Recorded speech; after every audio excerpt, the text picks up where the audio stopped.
Haleluya, ya, ni iele atua le nei tai au. Tātou whaeloi fia foi e tusa mal por kalame o le malu tai au whale nganga. Ia, le a tala atu ele, se maa pese. Ia, o le tātou whai mea whaasolo ai lea e tusa mal por kalame.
Tole sungaleli au ya sowalo ya nati taite ina tatou se stalu nei tai au ni ia lava lo suafa lo matou atua haleluya le lava i lo wanga lei nei fo i tai au fo matou wala fai mai fo i whanunga manuia nei a songa le atua whafteitele matou ia ile aso lua suutolu le masina lo naivio o naiva le nei tau haleluya ia lo suafa whafteitele le atua oina na iu matalo matou te maua le tai au praise the lord nei fo ia vanoa le atua whaftai o mea ua ua mai saunia o avanoa fo i matai mi le atua ua tāpena ina e lau fio na fai na matou whatau nuina nei polo kalama i pia na masani ai whaftai le atua au noa lava maru mafuta mai matou te le mawhai lava se mea tāwhtai le atua matou tuina tu fo i nei tu lao le tai au nei whasoa le atua le ama lufi nai lau upu so foi se nganga le atua e mai se foi o loa tunu o e mai moa masila mai mo mai le atua i nei foi fa mai moi ma nei foi fa so ave foi nei ava no le atua e mo se fa sini nga manosi i lana fa longo i lona soi fua fa le nganga ta pena ma saunia i pei matou i so se temi a o ava no matou maua a o matou ia i le ola ma le malosi mai ato e fa manuia mai le atua Whaunga nganga pa ia ulawa ni mawai so se polo kalama o nei aso mai so nei whaasoa le atua whaamuia mai ia taitaina ma amataina lo nganga pa ia umafo nei whaasoa le atua e tū mau atu lava ia te oe le mi inga le whaamanu ma le whaanetanga tū mau mai so ma whatau wa ai lo sua pa iso amen Hallelujah ia ia le atua le nei tai au amen ia ile suafa manu malo Yesu Keriso ia mate o folofa fatalo fatuai por kalamele neo le malu tai au fale nganga ale Global Kingdom TV channel ia fatalo fatuai ia te oe Samoa e lava se pai pano le lalulangi o e maua mai ai le nei au onanga ia mate fatalo fatu ia te oe suafa manu malo Yesu Keriso malo le soifua malo le langi mama di ia le li tato au lia mai fo ile nei tai au fo e fa popo se o tato waso fai tawina le nei o langa le tu mau ele fangaloina le lau le tala le lei o na tu langa fa lupe lupeina ia e fatalo fatu fo ina i maua fa fiangainga tau le langi ia mafaletua i le latou tapuaʻiga ma le latou tatalo ia e mai se foʻi ia nai o matou matua malōlō manu malo ia faafetai lo tou tatalo faafetai le tapuaʻiga ia au faapena na alofai valau panau ia auā le atua ma lona malo faatalofa atu foʻi i le aiga o Keriso o paaga uma lava le kolopo Kingdom TV channel ia fatalo fatu fatai ma lor soifua ma lor langi ba ia fatalo fatu foi le CEO por sunga il fafenga ia Pastor Mike ma le faltua ia Sarah ma no falo ia mai sele au fainga venga malosi mai au kilani ia a ma ua le sila mai le ata le background ia o ma ua le Wellington ia ile me lufi ai upo malo tono Wellington ia olona la mua lea ia aivi ia le tuo Yesu Jerusalem lava ia o tatou la mua fali nganga tatou te tuli mata ia amen fatarofa tfoisi uso au na tengainga ia fiu ba asili fiti ma le faltua ia ana se pele ia faaftai mo ngā luenga ia malo le tua fatalo fat foi se uso fai fi au mai Brisbane ia sunga i fa denga ia lale ia po foi mono le anga o tele ta malo o tasi lo ngafa ia haleluya ia le fatalo fat foi a sponsor malava ia faisi to tele o to fa fetai stalo CEO ia menei au onanga ia matua whaamani atu le atua, amen. Ia evi ia i le atua, whatalo whatfoi lau sunga le li awa so alo, ia lenga whainga tā oi pui al whainga whaa.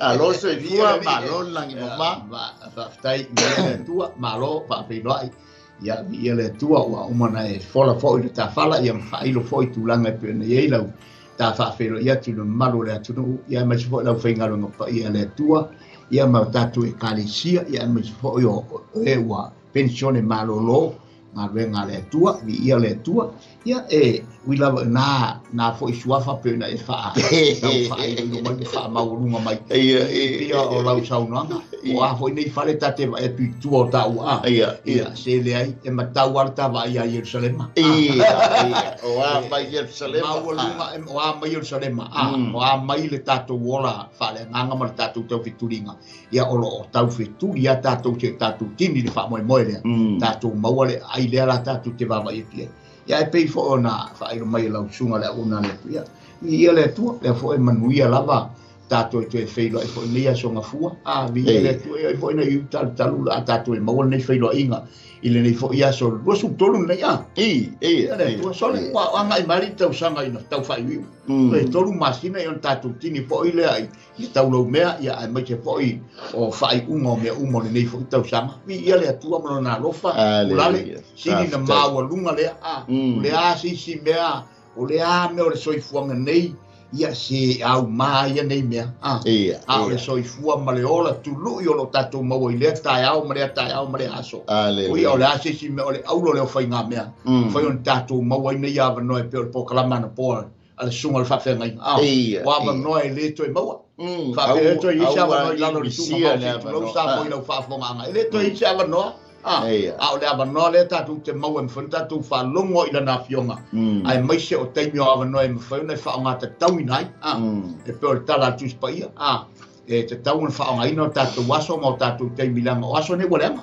o awa noe e tau tatou maua a o tatou o soi fua ma ola tatou ia wai le toi isi tatou po kalama po tatou fuafuanga i tunga mau le tatou tanga iai a o le teimi o le maua le awa noe po kalama na po ia e whaonga te tau la lawa no use opportunity wisely e o lau tala le pai soko i whanau ma ai le awa noe whai whale lei a wa a mau le awa noa ia le toi maua pe mo le winga ngala utala ula le nei tai au ia le atua wha ma lo fo i soi fua manui e le sunga le tai o tatou por kalama ma le nei ministry ia bi ia le atua ma tau lia fo i le whain mai ua malu le fia malu ane le fia ua anga i mai le po rioli e mataulia o le e anga i mai satani o ia o le matai o le po rioli o lona malo his kingdom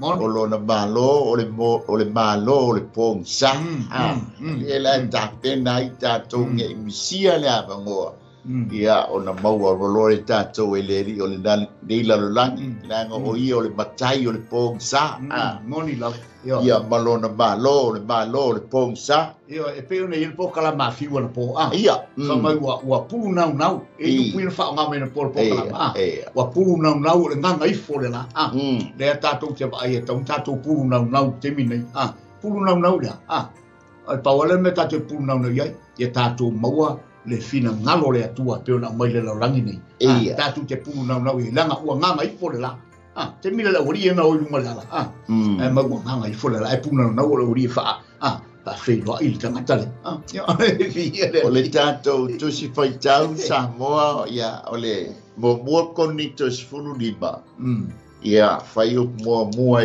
o le lima ia le ri ia le lau tango e fai tau atu so alo e le leila o fai tau leila o fai tau si la le au soe o te fai lo atu ia te o tou le tala le lei na o fola ina atu ia te o tou no tou talia foi o lo tou mau iai foi o tou ua ola i foi o tou pe a fai tou te tau fi mau i le mata upu na fola ina e au ia te o tou te a fai foi wo tou le talia fua a wana o tou ina atu ia te o tou mea mua o mea foi ia na o maua foi au na maliu ke riso masui o a tātou angasala pei o na tusia na tanu foi o ia ma toe tu mai i le aso tolu pei o upu ua i tusi na iloa foi o ia e kefa o nei loa lea le toa se fulu ma le toa lua. A le tātou matua, ia o le moa mai o le Ioane na e tōru whai po se fulu ma le ono, ia o le mau masani so al. Ia le ri. O le a fwere ba. A wau whakea laba. Ia. Lofa mai le atua ni la loa. Pa mai le mau, a wā ua whapea lava o nā lofa mai o le atua i le lalolangi. Ua ia au mai ailo nā tali e tō tasi. Ina ia le whano se tasi e whātua ia te ia. A ia maua e ia le ola e whamvau. Ia whamia mai le atua e tusa ma le taulotoin o i ma le whaitawina o ana fionga. Ia fo i pēa matu mau ia te ia. Lona vi inga e whaavavau. Amen. O le tātou mānai, o le mālu tai au whaalea nganga i le nei tai au, tali tonu o nā ua a whai o nae e wakamangaia le la o ai whaale tino le nei tai au. Ia alea la mā laulau i nā atu, ma whaasoa i nā atu le tātou mālu tai au whaalea nganga i le nei tai au. O le tātou malu tai aula e whaupuina whapea, e whaingofie, ai le i whaingofie ina. E whaingofie, ai le i whaingofie ina. Amen. Praise the Lord. E ai le tangata sue, o le thesis, na whaamatala ina le, se tasi o vaenga e sili o na loloto, o le malamalama o le tangata, o le a foi, o le talitonunga foi lea, po le malamalama anga foi lea so alo, o le mawhenga iai o le taimi, ma le tea, i le atu lau. The relationship between the time and the space in the universe. Pa maila na whaamatala ina pe wha iloa ina ini upu whaingofie pa mai o le E equal MC square. Pe o le simple lea po o le whaatusa lea o le whenga iai o le time ia ma le space. Ina ua whaailoa atu la e le species lea po le tangata sue lea o Albert Einstein. Le nei awa o ngai ni pepa wha scientist. Mai le 1905 o le tasiiva o lima. Na whaailo mai ai Albert ia le relationship lea po le equation lea o le time ma le space. Tonu na te le iloaina le taimina ia whaailo ai. Le whaingofie o na ia whaailoa mai. O le tala lea, po le theory lea, po le equation lea. Na ia whaalia mai le nei seti whaingata o mea moni. A o lona sa ili linga mo lona au mainga. E lei whaingofie o na mauaina. I le tala noa mai la le Ioane le tolu whai upasfulu ma le ono e pei ona iai le tātou whasoa le nei o le tātou malu tai hao le nei tai hao. E le tūlanga whaaleanganga e pei e whaapena se whaatusa iai na whaingofie na mai e Albert Einstein ia le tala. Le relationship le po le vale o le space ma le time. A o lona su e ina mo lona whaatau ina i le unga mai ma maua le risau. E le whaingofie. E whai tau sanga o sa ili ma tā pena se i oa ina maua le unga. Yesu. E peila e whapena le sotanga o le relationship lea ia ma le tala noa mai le Ioane tolu whai pasuma le ono. Ini upu whaingofie i le mea sili o na loloto i le atu lau o le tala le lei a Yesu Keriso. O le tala le lei e whaingofie. A o lona whaataunuina e le i whaingofie ina. O le upu moni o le tala le lei e le mawhai o na malama iai tangata. Au ai whape whea na mawhai e le atua pa ia o na ofo ina mailo na alo e tongi o la ina le tu a inga o le fuafuanga o e na fō vale i le atua. E le ise mea i le atu lau e sili. Atu o na loloto ai o lo whaamatala ina mai e le tala le lei ini upu whaingofie. Ina ia mawhai e tātou o le tangata o na malama whaingofie. E le tau mana o mia o na tātou malama le fina ngalo maala o le atua. Ua lava lo tātou talitonu mo lo tātou whaatua i lona lofa ua mawhai ai o na maangalo o le tangata soifua. Ai sea ai sa pia tātou tutu tasi le nei tai au ma tātou whaaloalo ia ma tātou whaise whaafetai e whaafetai ai i au ngā tamā. na momoli ia i le atua le amatanga mai o na tau whaahilo le tala le lei. O mai foi le au perfecta, pa mai Yesu, no tau fasiotia perfecta. O mai foi taimi o tupu a tūlanga sa whaahilo iai ia le tau amatamataina mai o le tala le lei. Nganga o le tala le lei na amata mai ina ua pau le tangata. Le iai le kene se toru vai posuma lima. Na pau lo le tangata, ta pena mai lo le tala le lei. E na ui mai ni awala whaingata, ina ia ho mai lo tātou taimi, ua whaafai ngofie soal.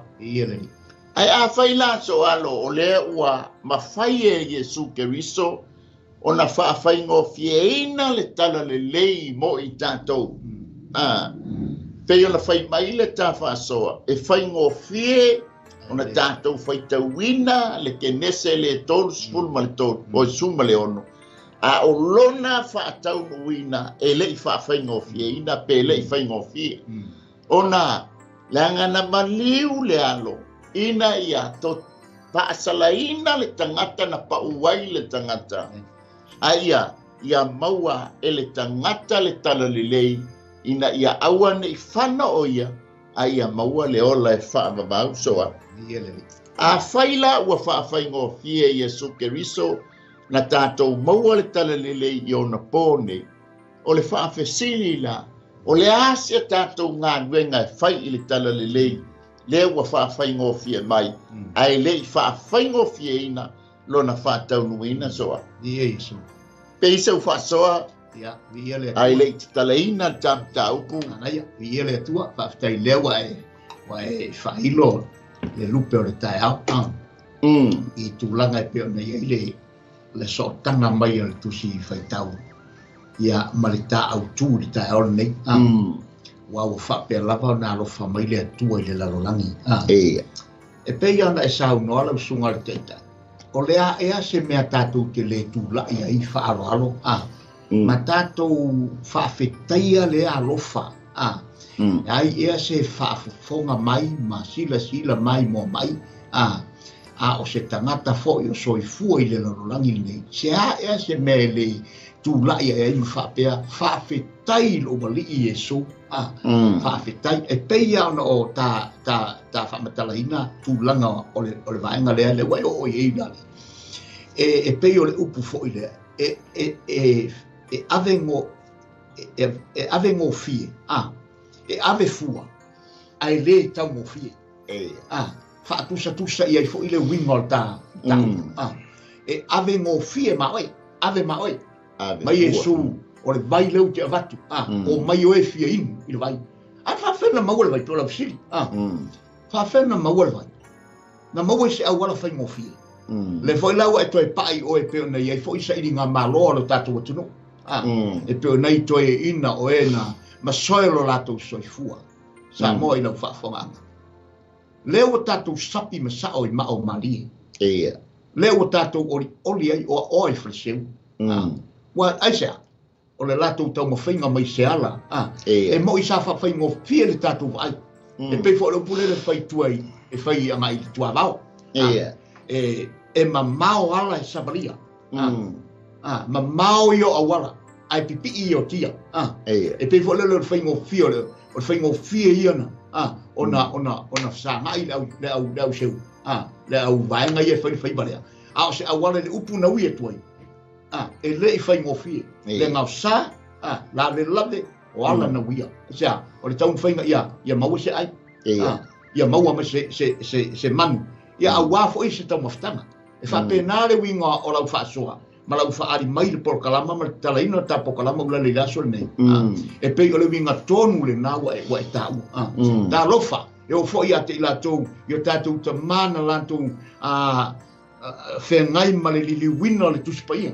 E lei whaingo fie. Awa tātou whaalongo mi tātou whaitau, ma whaalongo i talaanga o le tusinga ma le whaaluinga le tuspaia e toi ina. Cho ina o toa. Tau. Ya fia ma to yo ma to ya na ye foi ma soal.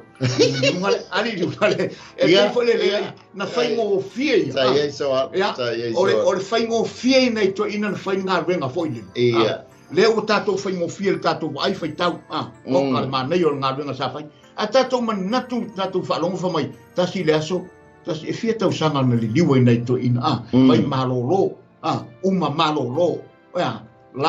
Lai e mo ole loto ma tuli matai le nganga pa ia lan sosani mai sosani mai manatu malangona lana fa unga foi na lantu o mai ai le upu le liwai tonu le fionga le tua ele fai mo fionga no ele fai mo fiel tatu foi tau ia le wa tatu foi tau tatu vai esse fai mo fiel tatu foi tau tu spaia ai fa pena agora mai agora fai mo fiel fai tau agora na wi mai na to in talo fai ave la tatu fa malo ma tatu fa stai ma tatu fa pea fa fe tai le tua de to ina ia le tua to la uso so tu na le tu sa mal tau pule talai e ele li pe vone sa noa wa tatu sapi le va o mali tatu wa tuno wa tu tas a olona fa awala ina mai o le tu tas ele fai yo na malingi le toto ono le tau mo fai sao loto Samoa ia le la o tanto sao loto tanto tu ma tanto te pai tu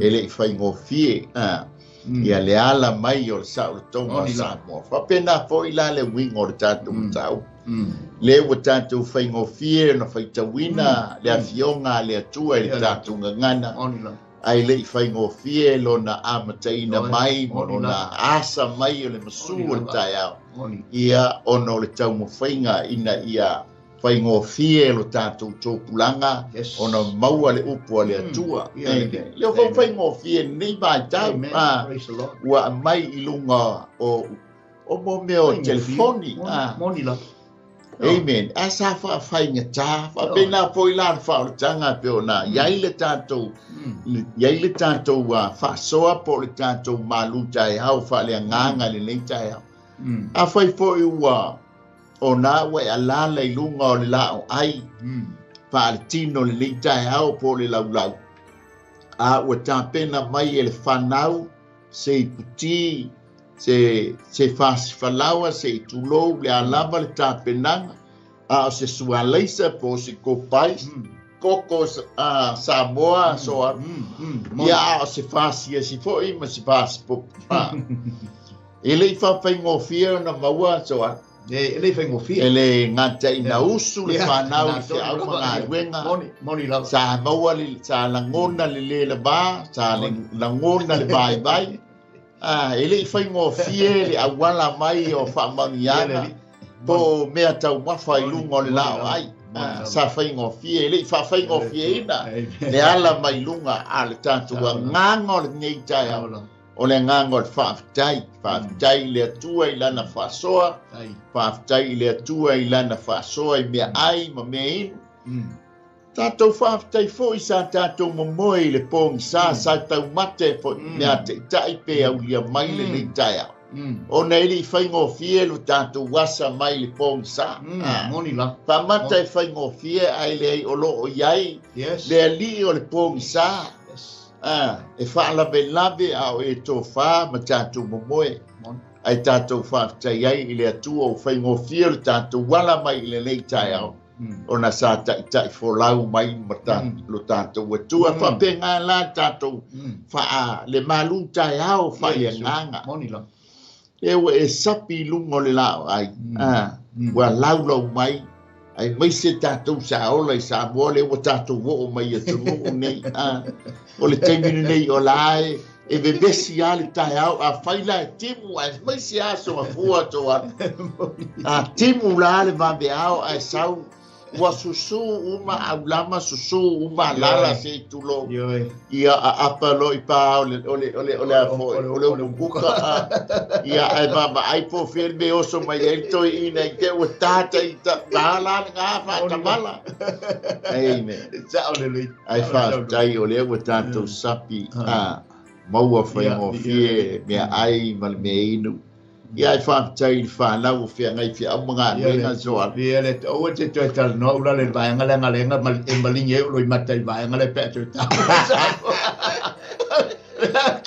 Lenga e malingi o uloi matai ma mo tangi vaenga i. Lenga o vaenga o le soifuanga tate le toi fio o fo iai. E le tau hui tātou toi tepa ia vaenga. Ia lenga le wanga i soifuanga i luma. Au mai fo tātou o le atua e tau tātou o ese me sa tātou iai. E pinga fo le ata i o pinga le atua.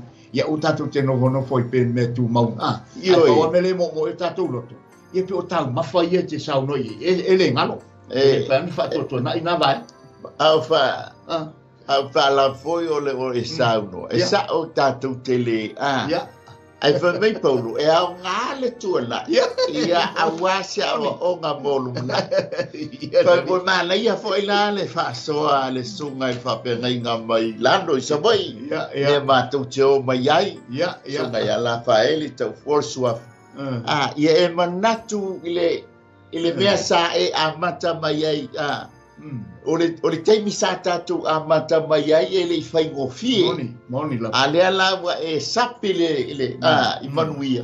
Ai tū mato i tepa ni mea tātou amata mai ai. O le winga lea o le whasoa. Moni. Nei tai hao, ki ia le li. Piwa pēnā fwoi la le pie. Au ngā fantasi le tātou wa. Moni la. Ma le whasoa. A le... Whawhia ngai ngā lea mai sa mo li tai hao i ai ke li. Alleluia. Amen. Tu e ala faele mai lano, aleluia. Ia le tua. O lea la ua tātou, le ua mai a tu lima mai peo na tā ufoi lau sunga. E ave fua, ai ailo na tau. Yes, amen. O na sa fai e Yesu ke miso le tau, mo i tātou. Yes, amen. A faila le ua whawhai ngō fie mai, e tusai ma le asa ina mai e Yesu ke riso o le amainga o le tala lelei. E vavainga o mai afo ia ngelu e momoli mai le tala lelei. Yes, amen. Praise the Lord. Amen. O le fisili la, a whaila ua whawhai ngō fie. Mo oe moa, o le ala sau ngā luenga e whai. La ngai wha masino ina tā ua le tala lelei lea. La ngā o lea ua e whaafufonga, ua maa whaalongolongo. Wa e whaitau, wa le yasi sa moa e le whaitau ina le upo le atua. Moni la wau. Lea wa e whaitau, ma tātou whaitau, o lea wa tala mai le tala le lei. A le fesili la, o lea la sau ngā nuenga e whai i le tala le. Ia le ri. Lea la au mai ai le vaenga mua peono e vaenga le wha au. E tatala mai ai le tātou wha lautele mai ai le tātou maluta e au wha le nganga le leita e au soa. O le vaenga mua, e te maua le whai upu lea mua le tātou tusi whaitau. O le vaenga mua, e tatau o na fola ina. We must preach. E tatau o na fola ina. Te maua le whai upu mua le whai mai ai Paulo. Na o fola ina atu.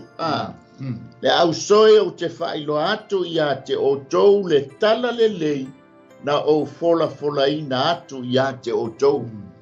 Longa o winga o le ta ngalu, excuse me, o le winga o le ta ngaluenga o e ma upe a whai wai e talia ina Yesu Keriso e whai maali ma whaola o e foi o le tangata we a te oe le vala au a whai wa tātou maua le tala le lei.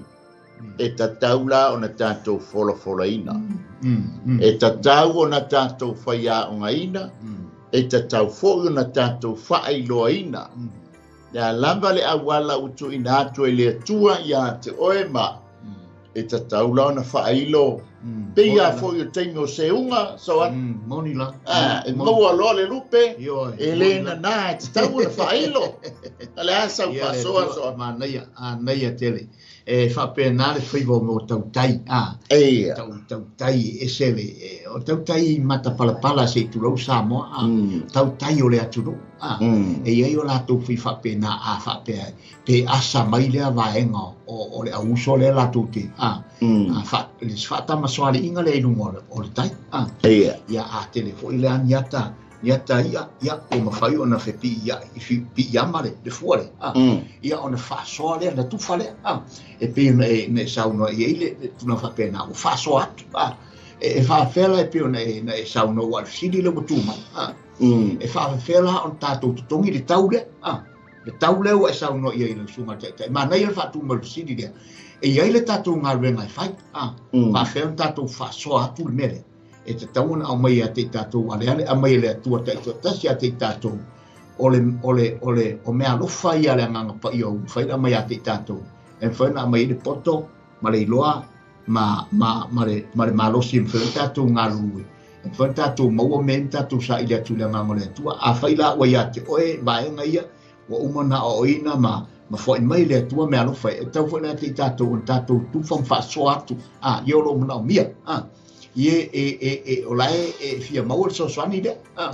ona o le mana o mia le tua e te tau on tatou ngā lulu e whatasi mai tatou u malava ina ia to e tau i mai le tau i lea awa e le whapea tatou te ngā lulu e fua i le lalolangi le nei o lai fo sauni mai tatou tau i le taimi muli muli ona ape a whapea te o nei tala pau wa tau le tau le lei i u le tau sinionga o whenei u le tau sinionga ngā apostolo pau lana tau e Paulo le taua i le tino nei le tufa le tino ma le tufa le nganga tau ina ia maua le aida ma le mea leolo e me apostolo e fa pena foi la te tatu e pena i tatu tau fituringa e ta tau tatu wau ai ma tatu fa o ngā tatu taimi e mamori tala le leidea ma tau watu i tangata umar fina ngalo ma le fi awa le atua a un whain tatu maua awa noa ma le taimi tatu te fa tufa tuaila na upu ma fa soa tuaila na upu so soni tangata umaila na upu ina ia tatu wo fa tas ina ia tatu mo fa mo ma le au mo fina ngalo le atua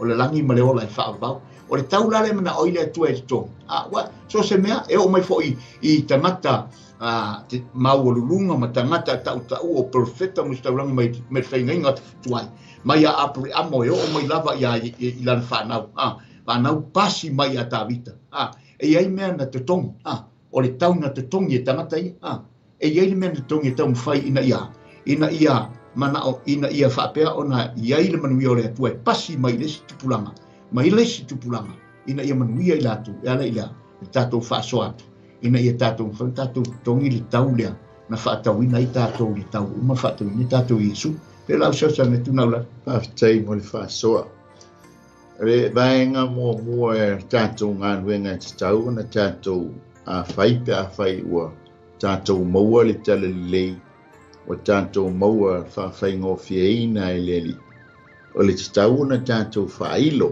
te tau la na tātou whailoa pe koi la na tala no atu a si ngō meo se unga e maua lo le lupe le tau tai mo lona soa tau e te tau ana e soa tau ona whailo ia ilo ai e lesi se unga o le ua lupe mua o lua i foi la na mau el to ino le tutu ia ma to ino le matutu ia eu ia foi no tau fa maoni mato o foi le fa maoni ia Iesu o lo to ina mai la ia te oe ma e te taua a o tatou mau le tala le a wana ina na a wa fo ina ina tia pe fai mai le upo le atua e lea o ngā le la mepa le tutu na tuu le ilano le laulau o le tāua o le la mepa o le tutu ma tuu ilunga o le laulau ina ia sulu atu le malamalama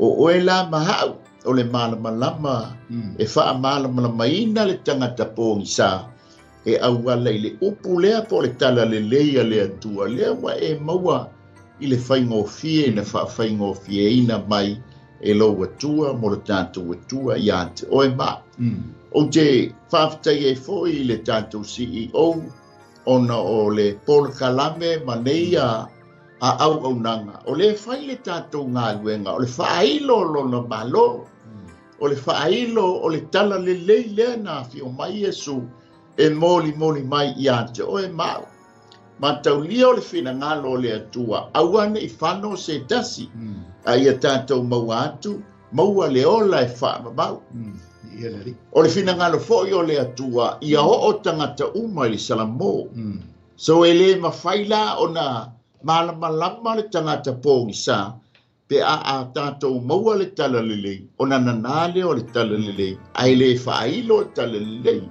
Pe ilan whai mai ei Paulo, kolenito, o le tala lelei le na whailo mai e Yesu ia tea, o la ngā ruenga le whai, o le whailoa ia te o tau.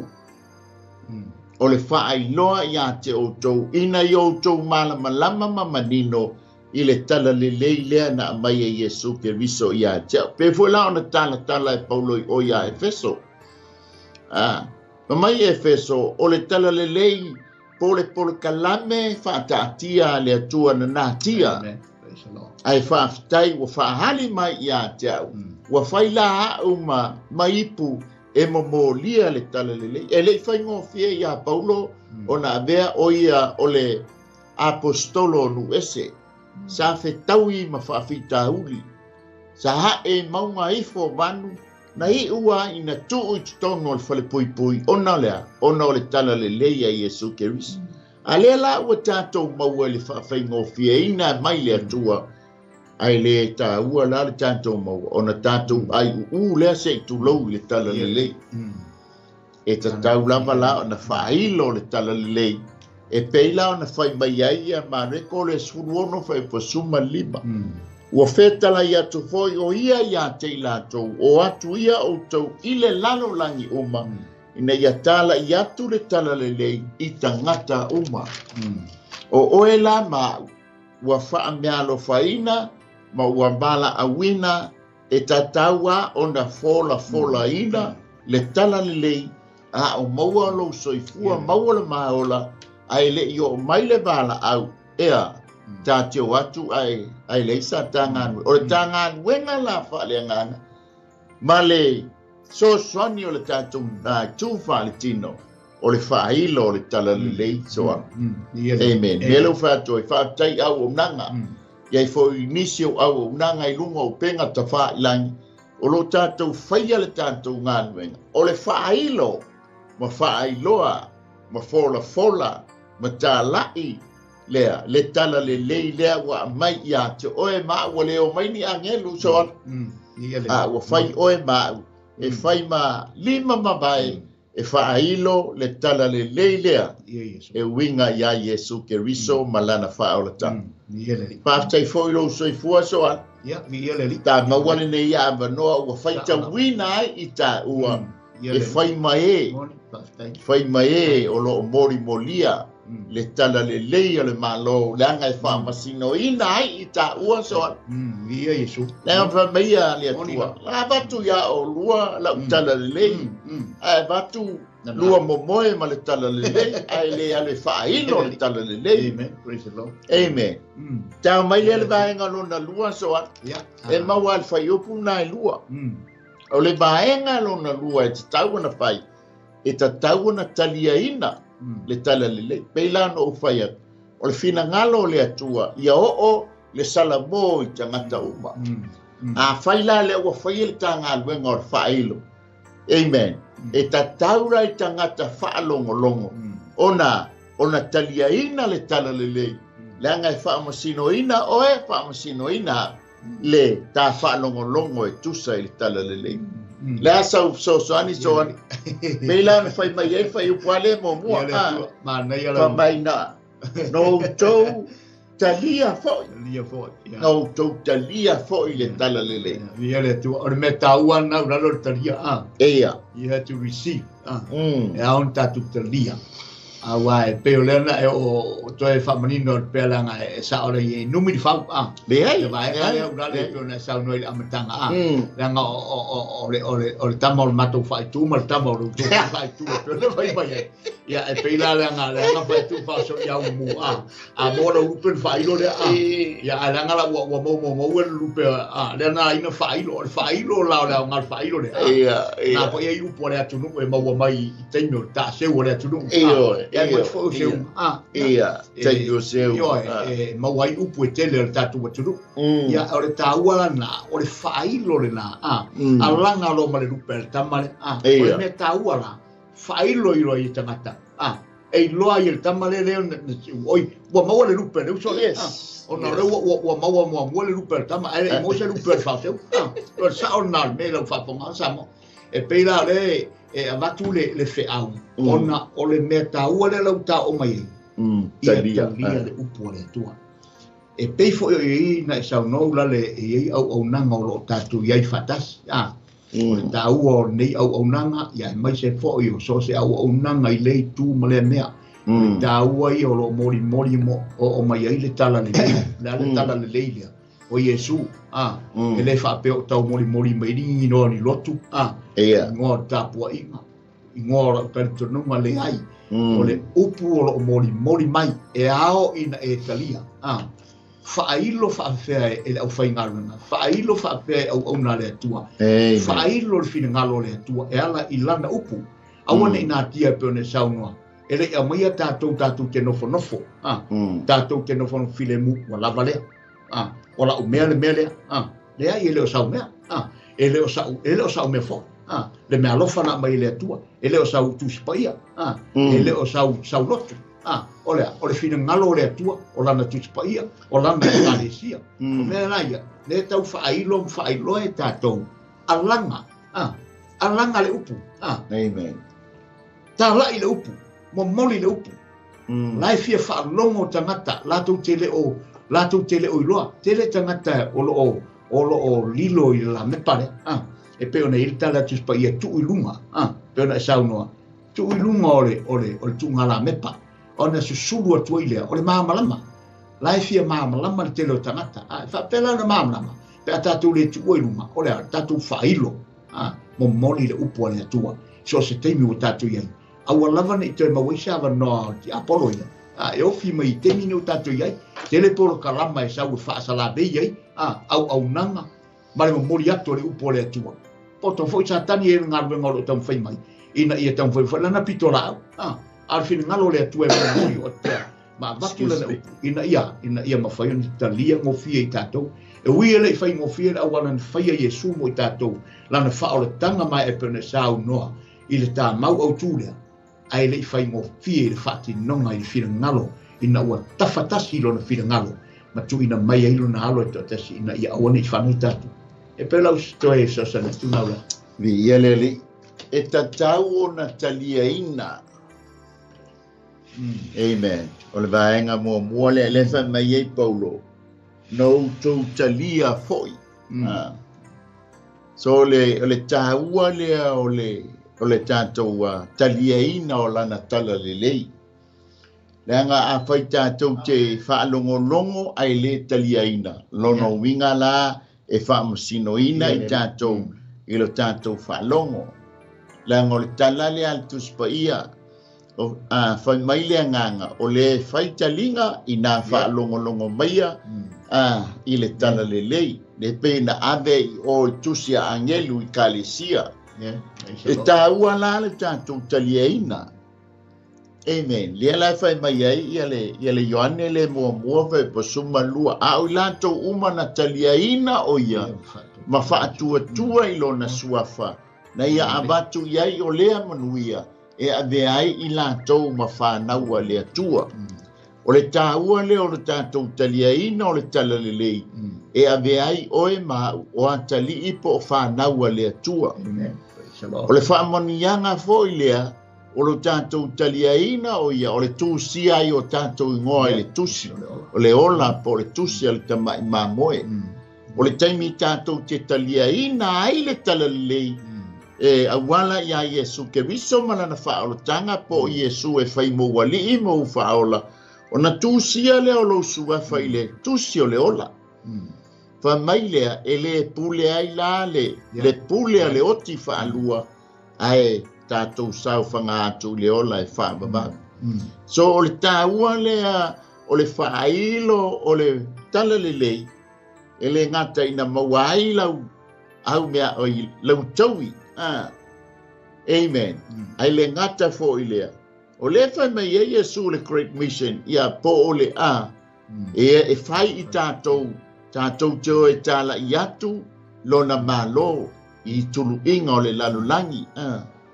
ina ia maua le tangata e manu malo mo ia ina ua talia ina Yesu Keriso le vai le maua le e tu sia lo suafa mo tātou ngoa i le tusia le olo o le mana ia le o le tāua o le whai o lau ngāluenga po le tātou ngāluenga ala e fo ie whai le ngāluenga le au whaalongolongo le anga o le whaamonianga le o tusia a whaalinga e whaamanuia le tangata whai tauolo o tala noa ia mātou le e tāla i atu le whina ngālo le atua.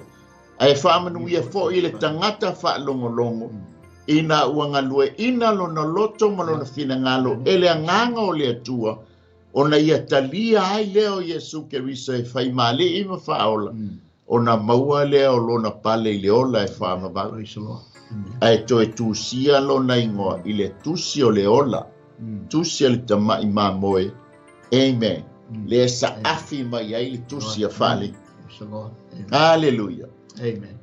O le vaenga tonu le la tao i ai soa. E maua le whai upua le mua mua. O le vaenga lona tonu e tatau na tatou usta ia le tala lele. Pa mai le whai upule mua mua o loo tu mau i ai foi o tau. Wālanga o tau tū mau kore nei tau. O na wau tau usita ia le upu o le tala lelei po le tala lelei e winga ia Yesu Keriso. Na o tau taliei na wha mai paulo na o fola ina atu o na o tau taliei na lea. Amen. Lea lai whai mai ei o la tau te tū mawai e tā ua no tātou usita ia o le tala lelei. E ala ilo tātou tū mau. Ia te ia malona malo. Amen. Ia pe isa whasoa soalo. Nei alau whasoa ula. E pe ona iei le upuna tū mau. Tū mau whaftai o lea ua ngaruele. Ngaruele upu o lea tua. Pio tau whai apostolo ia koronito la vai. Pio le teme l'apostolo le kalesia le. Ia. E foi me tupu mai no wa se l'apostolo o le tele io me liwa tutu la tu falo moto e pe o le ta ua le naftalia mo mo konito o lai wala tutalia tu mau ai o nga apostolo tu mau foi o tu la tu mau o tu ninga mana o nga a tu mau la le iton ia ona ye le o fua e ali ali mai ma fua mai in o tu mau tangata tu mau falo longo o wa falo longo le tu po fa to tu o ta ma tu mau ai ai alo ma tala le tua a ola ina talia tangata le upule ia la wo we klare le upole tua ma lue le upole tua ma yoi le upole tua e ma foi na tu mau tangata ma foi na tu mau le la na fina ngalo le tua ona ngalo nga a itato ai mai se la fai ngalo ngo e fo fina ngalo le tua ina ia talia tangata ma no fo tu ma wai no fa tu po le tu i tono le tu tai mo faso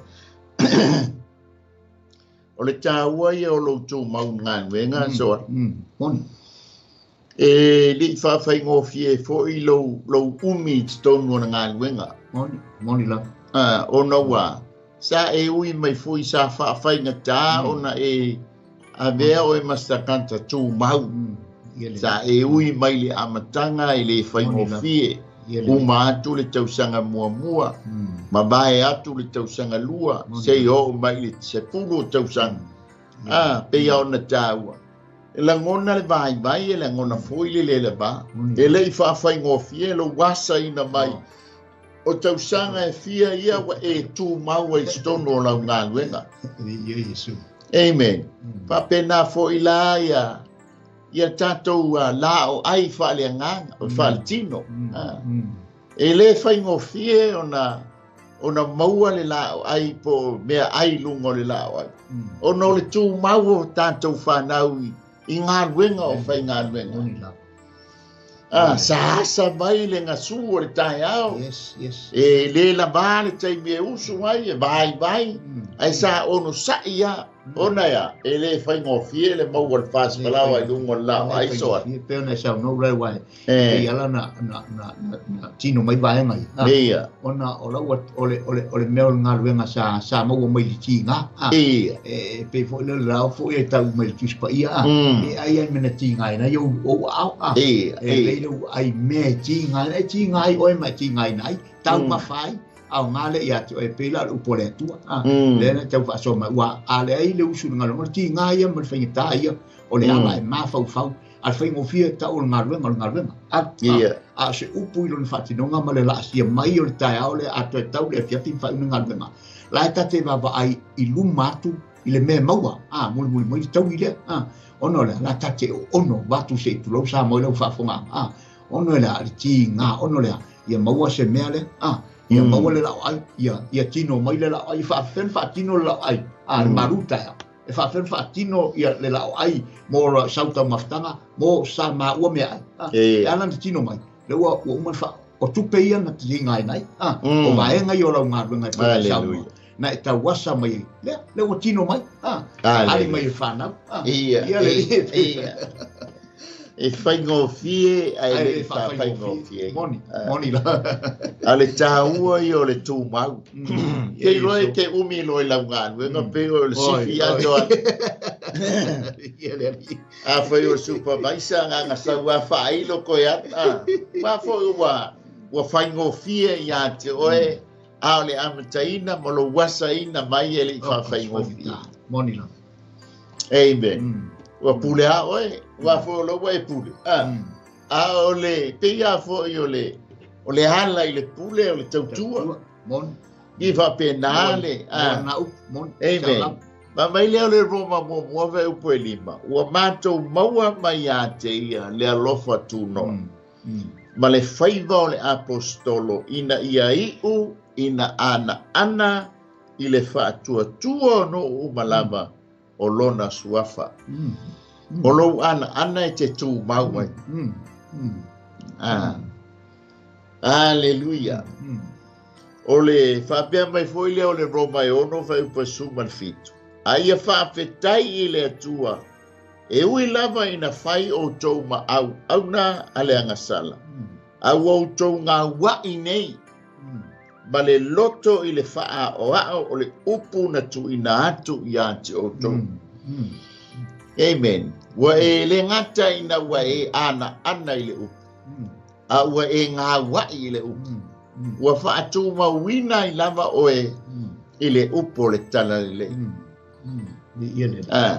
pa mai tā vita Iova ia e whaia se loto mau to tono ia tia o le winga o le upo tā vita ia mau lo loto ia te oe yo ia tu mau lo loto ia te oe Iova awane yo alo ese awane usabali iniala o nisi ayo usabali mo o tu mau yo wala fa pena foi la le oe ba fa mai li tala tuspa ia amu ia le tu mau awa fa o la ina oia e ta ua lo tu mau o le wa e malama i le upo le tala le lei ina ua o ina ma fa soa tu aila fa inganwe wa e talia fo i le ngango le whaafitai ma ua malie lo loto i le tala le lei po le wha o la tanga le atua. A le fina ngalo le li ia e tu mawai. Aleluia. Ua ma wha o ngā ina fo i ma ua i le atua i le leitai au e whai ma lima mabae laulawina le malutai au wha le nganga mo oe sa mo. Amen.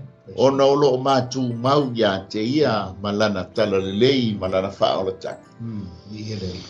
Ua malie o ma loto i lana tala lelei ua mawhai ei o na mātu mau. Pe a e maunga pe ifo manu. E le mawhai o na ave seina. Le anga ua whaatu mawina i le nganga pa ia. Le fia ma le oli e tu mawai. Ia te ia malona fina ngalo, malona malo, malana tala lelei. Lea fai mai eisa ia Paulo. Le eise fia ili. Le e sili ia tia. ina o whalongo sa mai la Amen. whanau Praise the Lord. Amen. Hallelujah. Ta ua ia o loutou mau. Yes. Amen. Le tātou te iai le lalolangi. Yeah, yes, so. O lou umi se ngānuenga, o lou malama fo i lea i lau ngānuenga le whai. Ka pēnā fo i la lou umi te tonu le ngānuenga le atua po le o langa wha le nganga. Le wha mai ei paulo o le tangata matua ia Keriso. Ua tumu ia Keriso, tumu ia nganga pa ia. O alas ia matangi fe soa inai. E mau ale tō mai, a so al tō mau ia te ia. Amen.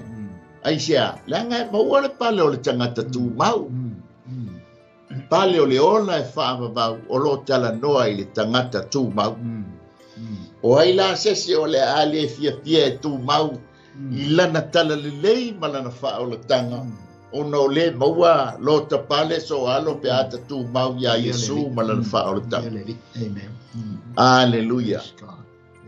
Le la na pe ona iai le tātou le tala mai a paulo le kalesia i Korinito, kalesia i Korinito le kalesia whaingofie. E ta ua inisio le kalesia wha le lalo langi talo whai a Korinito. O lai iai tangata wha o laina. Ai o mea tu tupu mai tono le kalesia. O se haoa onga fo i lea mo i tātou i ona pone. Nea la wha mai ai paulo nae tau te tū mau ai. Aleluia. Na o au i nātu i a te utou, ma fola i nātu i a te utou. O la ngā luenga ina ia i utou talia ina. Lea foi la o utou talia ina. Ma na ia Korinito ai tū mau. Aleluia. O le tau le vaenga lona whāso. O le vaenga lona whae maua mai whai upo e lua.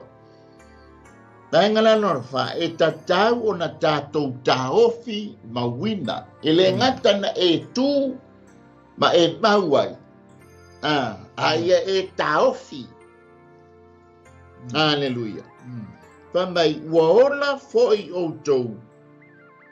Pe a whai tau te tāofi mau i le matau.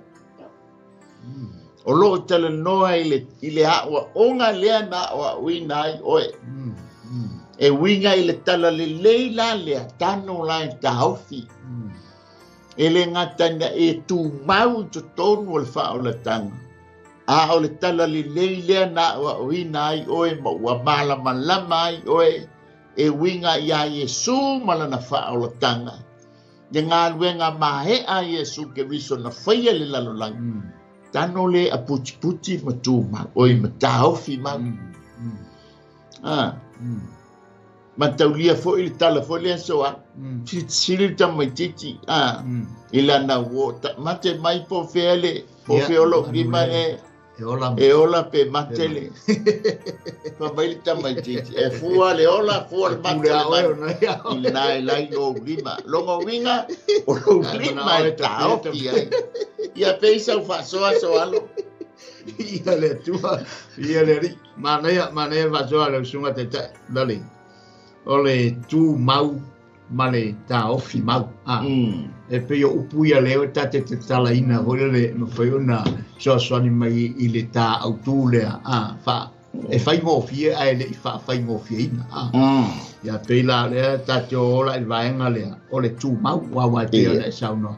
Ma fuona ona tu ona mau o lai tu asa tanga te ele te mau era mau la lai tu yes o le meta wala la ngala fa popo ile mau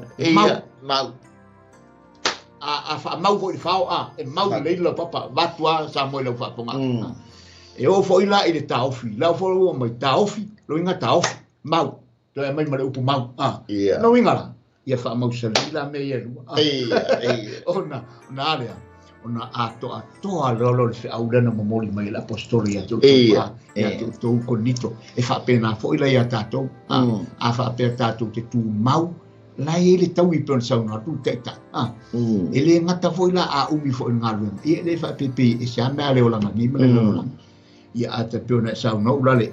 a umi fol ngalo ngo tsu foi se ya sa wa fato ai de o tu langa o tangata wa tu ma wa u pole tu ta o fi ma u pole tu ele va pena la tato tato te ngalo du am tato so swani ele foi ngalo wa ele va peta yo por pos pe vota te ya mo e foi umi ngalo ia pe un kala kwa pita yo kama ho le ma kuwa wa o pule a ko ele ai na ia lo tama o folo tamanatu tate matawa ta vai e Yesu ma no fi ngalo ila na upu le te tonu ya taita le tu maula na upu ya taita o le o ta o fi maulo na fi ngalo e ta tawai ona so soani ia tangata so soani fa so atu fo ia se la mona ma se manatu ile ngata nga wala o taita vai na umata ilo ai ia masila fi fo o nga venga wa ato to ilo extremes e ta fo na fa so ma so soani tu na tangata fa nga ai o te nai na me ile tangata o lo so tangata e pelan sa no lo awa e alan tatu na apopo i per apostolo ya conito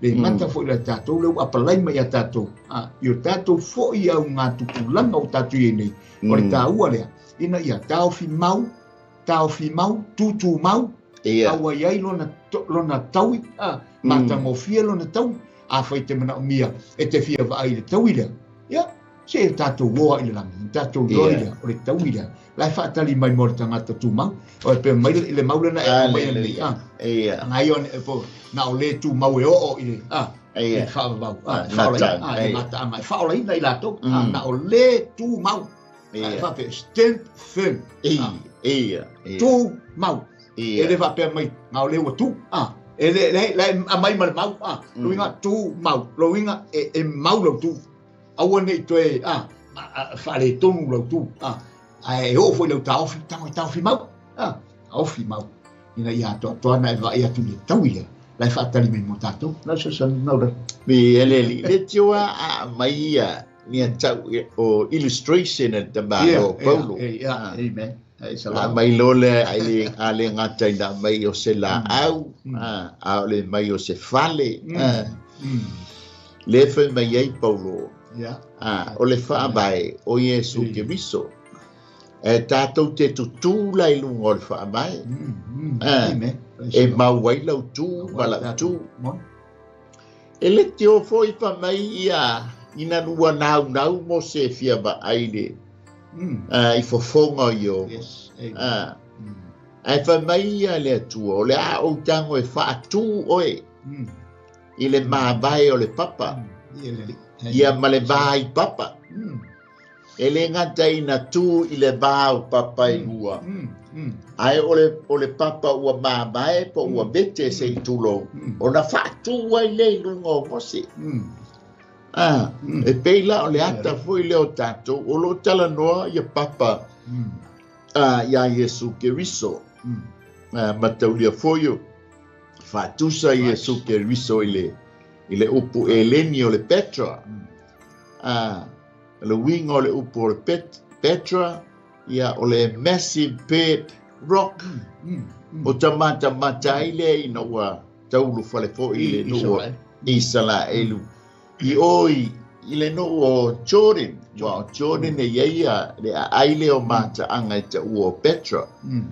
Sa iaila Petra a tuai. Ia ale ua iaile si a aia sosoa. O tamata ile i le moenga le whātusa i ai le winga o le upu Petra. Is a massive bed rock. O tamata lea i le mafola o le maa lea. Ia ai toe makua le malue a. Ai a whaifo le whātusa ia le maa lea i totonu o Petra tuai. O lala i e fo i lale maale wa tai mo meo whaitoa mo meo pou le pan. E le ma whai au na malue ina. Le lau whatu ai mo se le mai papa. O lai tala noa ia le tala lea Yesu Keriso na maliu lunga o le Santaulo.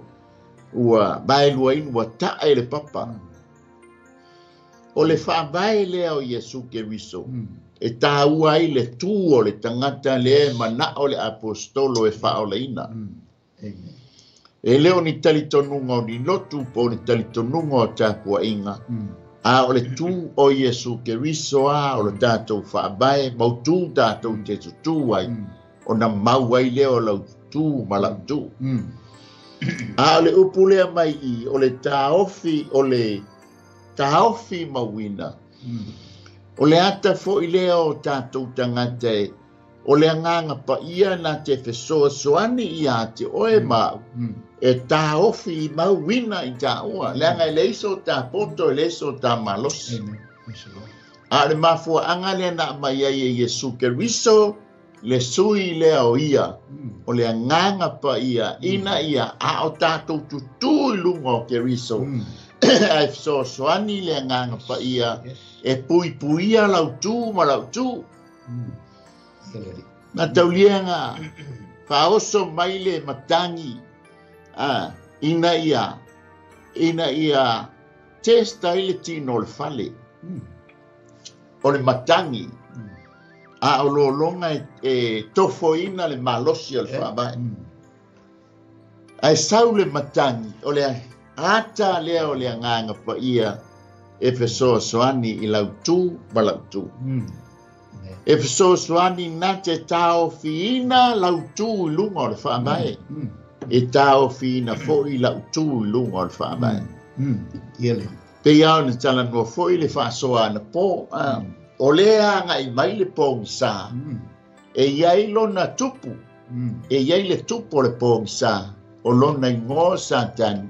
O lana whai ngā mālo foi o le whai ngā mālo o le pōngi sā. Amen. Ai māneia I o le tala mai o le whaasoa na pō. Ai mālama lama I le tangata lea na lātou talanoa. Amen. Toi fo'i lea I Jerusalema o lo o iai le whalawa a. Le winga o Jerusalema e iai le file mu le anga o le a. Ai o le file mu. E whaatoa file mu ina ai lau sasi ai ma lau whenumi ai. Ma lau pōngi sā. Tātou o I Jerusalema. E mawailo file mu a o mai la le malo le pongsa a le tu o le tamaititi sa Jerusalem ma so le mafu anga le tau fi mawina le fa mai le e pelu tolu fa u poe pe taiane o Keriso o le alo ia e pule I lona lava ainga o lona ainga I tātou pe a fai tātou te tāofi mau I le whaamalos ma le mita I le whaamoe se ia o I le ngā taanga. Amen. Le wafio Iesu Keriso a o le nganga pa ia o lona suiva aia o ia o tātou a inga nate tāofi mauina I tātou I le whaamalos ma le mita I le whaamoe. Peina o whai atu. Tātou te tutulunga o le papa o Iesu Keriso. A o le nganga pa ia le e whesoa soani I ate oe ma e tāofi mawina lau tū. I le whaamalosi ma le mita I le whaamoe se ia o I le ngata. Ma mai leo le e pelu e spulu whai pa lua spulu ma le tonu. I nā tātou tāofi mauia I le whaamoe. Ua tātou tau tino atu. Malele fe fo'i ai. A wai whaamaoni o ia. Ua fola mai. Peo no uvai atu. O le a onga lea wai maua lautala le leila lea. Pa mai tāofi. I lau tau tinonga. Le fai mai ai le Roma sfuru fai upo e iwa ma le sfuru. A whaina e tau tino Iesu Keriso na fio mai le tino nei po laulangi ne. Ma tali tonu lau loto na toi whaatuina mai o ia e le atua na ie uoti. O le loto la e tali tonu e o mai ai le olo. O le mutu e tau tino e o mai ai le ami o tonu. Por isa unga le asoa. Aleluia, tao ia le Roma e nge keu papiala wali la vai mai. Awa o le loto e talitonu e o mai ai le ami o tonu. o le ngutu e tau tino. Mai le ola. E o mai ai le ola. Lela fai mai tau fi mawina. Tau fi mau le wha moe moe, le ale wha moe moe. O Yesu ke riso malana wha ola tau. Malona toe a fio mai. Ma tātou tau tino atu male le fe foi ai. A wai wha maoni o ia.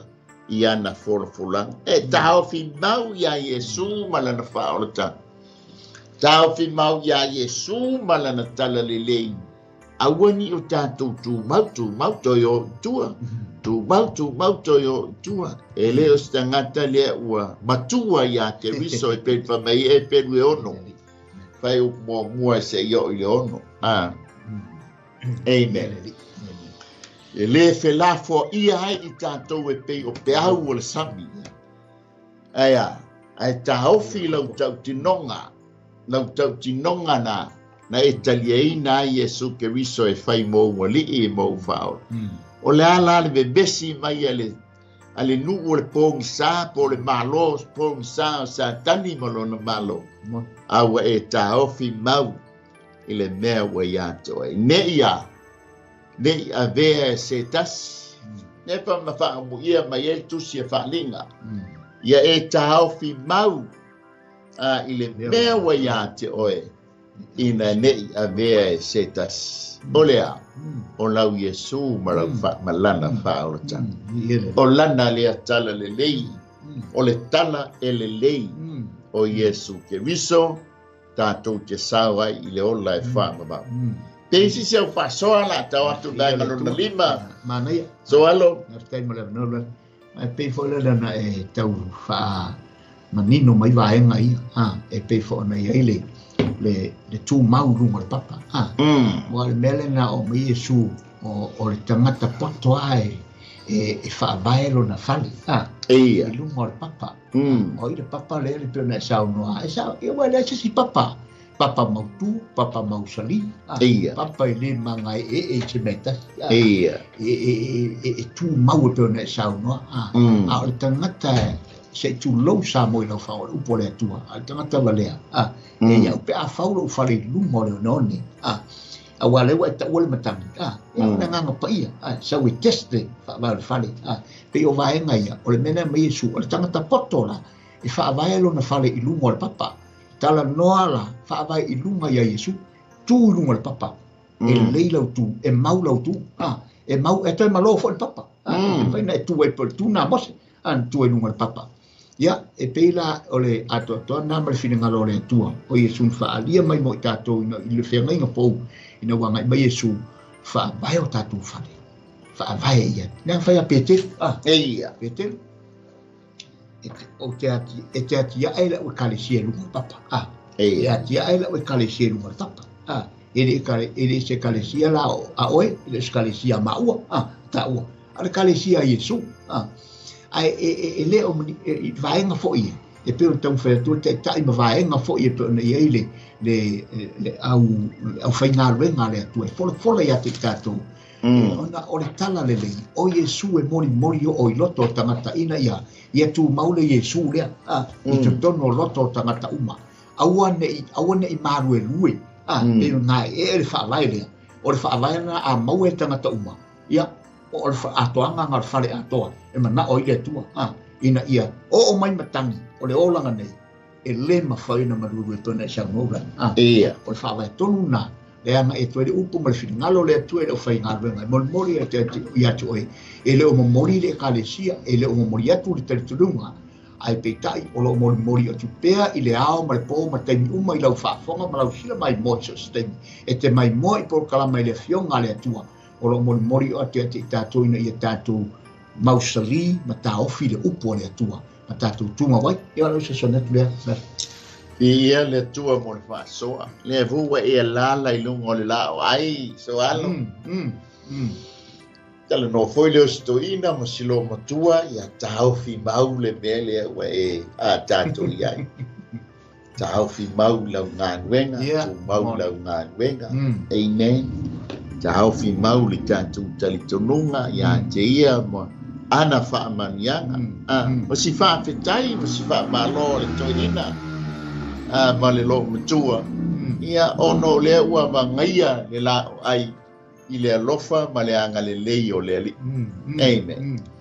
Ta o le taua i o le tau whimau o le mea fwoi le e nau mai ei o tātou tua a mo tātou mātua i so tātou atunu. Ina i o tātou ele ma whanua ia fo tātou tofi mai le li. Tau whimau i le tofi o si o tātou ainga. Leanga o le tofi mai le tua so. Tofi mai le tua, moni la. E le aia se isi po se tangata Samoa e le tau whimau i o lātou tofi mai le li. Moni la. Amen. E loa le tofi o oe mai le atua i so tātou atunu. Tātou te tā ofi mauina. O le mea foi le na nau ai o tātou tangata. Ina ia awane i toi o ni me tupu si o tātou atunu. Tau mo fai foi tau tā ofi le uru fale mai o saina. Ina ia mau pele tātou tō mai, ma tā ofi mau lo tofi mai le atua o whaamanianga ia soa. E mai foi la leanga i o nei o tātou tangata i samu. E uia inga whai, tau ma tā whai ia ngā ia pāsese le nei vai tau. Ai ole mea watu i nei, pinang langalo ma loto nei o tātou tanga. E o foi nei o tātou mātua i nei vai tau, le no nofo i atunu nei. Wa fia maua se taimi lātou te o ai, toi o ai. I si o tātou atunu. Si lātou toi soli, muli mai mea sāla, mata mai ai le o lana. Ona ia, e le i whaingo fie, le asa maia. A lea la ua lātou o mai nei vai tau, tātou o mai fo nei vai tau, i whaingo fie, ma tātou mata. Io nesi, o nisi o uso no mai i ba. I va foi ba lalo, e le i whaingo fie, le asa maia. Ia al whaingo fie nei vai tau. E uia ina tau mataha ia le New Zealand ma le ia ai te tongi a ua whaingo fie. A ua whaingo fie. Nana to tongi a le whasese. Ia oso, le ba lele. Ua whaingo fie fo le matou o se matou atunu, o se matou pa. Tātou atunu o sama. Ei se matou maloi. Zawai. Oi, tātou uma. Tātou uma la laulan. O whaingo fie ua māneia vaa. Ia awaso ia sa. Tātou wasa mai. Ina mātou wasa mai. I mo meo vaa lau papa se i tūlou.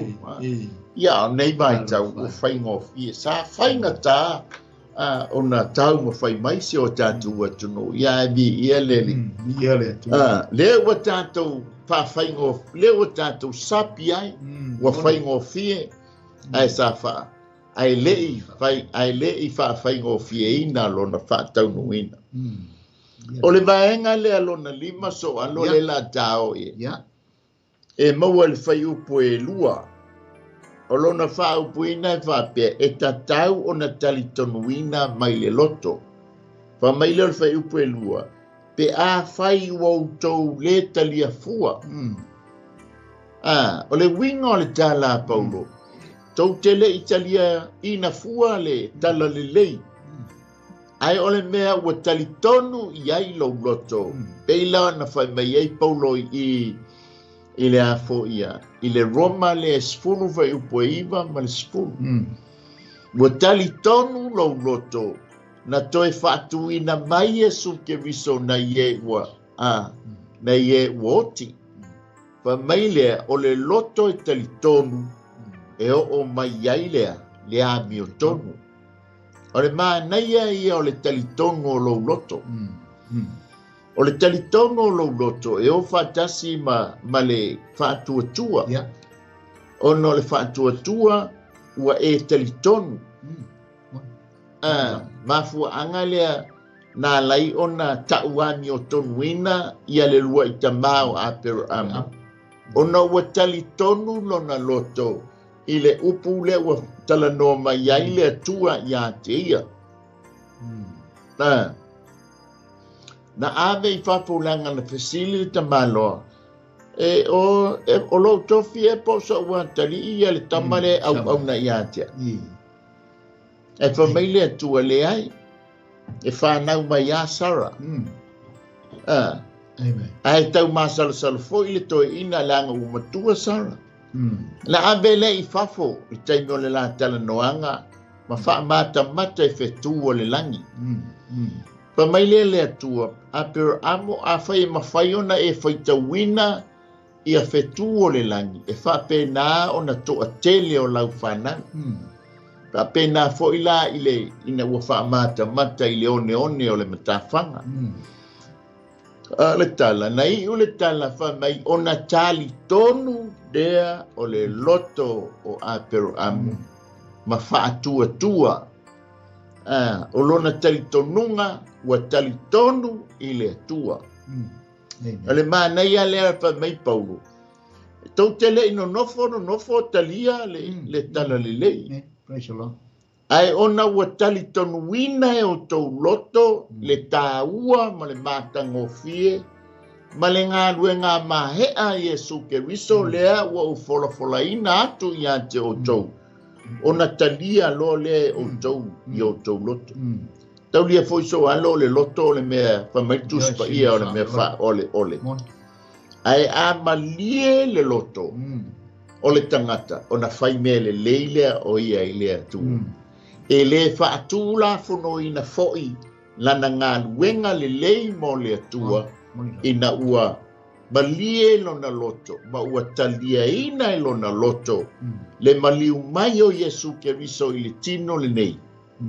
Ma maliu, ma tānumia, ma toe whaatuina, e pei on mafio ifo I le langi, o le tali tonunga. Amen. Te le tali tonunga le ua urfa le mai, so what? Moni love. E iei fo I tali tonu fo I o le ua e mata I lunga o penga tapa I langi. O le tali tonunga le ua iai, e mawhai ona e whaatawina le ola e whaavavau I au tupe. O le teimi fo I le nei ua iai, wa le aise to e wha lave. O le alaba le talitonunga na ia te oe. Amen. Pe sa o pe moni, e te alua I le ola e wha babau. E ta lofa, pe ilana wha me. O I lato umana talia o ia, ma wha tua ia te ia. Na ia abatu iai o lea manuia. E ta uai I lato o whanaua le atu. Whamei Yesu, tātou te le mawhai o na tātou atu le tama, te a le u yatu I a te ia. O lou tali tonu la ia Yesu o lou loto. Amen. Na italia I nai lea o ia e whai mō nā li I mō na whaole. O na tūsia leo lou ngoi, tūsia leo. Ma ua sāo whangā oi leo la e whaamama. Ma ua leo le awal. Tātou te o ai leo la e whaamama. O le tali tonu, ma whaatua ia Yesu malana ngā ruenga whai, sa whai le laulangi.